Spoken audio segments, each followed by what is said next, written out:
Have you ever looked back on your life and felt a piece was missing? A gap that wasn't filled? A moment that never happened? A joy that was never experienced? It's a discomforting thought, isn't it? It's like a puzzle with a missing piece, an unfinished painting. You might feel a sense of emptiness, a longing for what could have been, what should have been. Consider a story about a man who had lost everything, his wealth, his family, his health, all gone in the blink of an eye. His name was Job.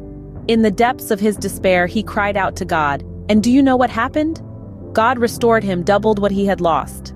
It's a powerful story of restoration that echoes throughout time, touching every soul that hears it. Now you might be thinking, well, that's all well and good, but how does that apply to me? I can't get back my lost childhood or wasted years. It's a fair point. Yet remember this, Jesus once said, "I have come that they may have life and have it to the full." He wasn't just speaking about eternal life, but life in the present, life in its fullest, richest sense.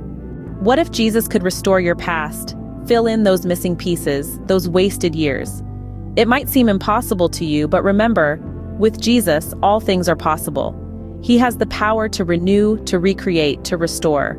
You might not be able to physically relive your past, but he can fill your present with such joy, such fulfillment, that the longing for what was lost starts to fade.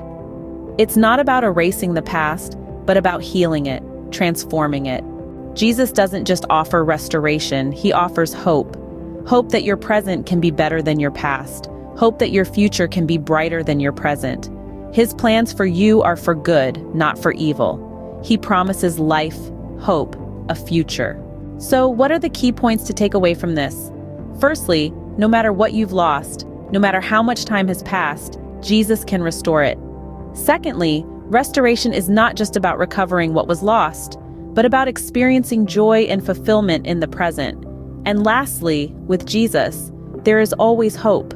No matter how bleak things might seem, no matter how deep your despair, there is always hope.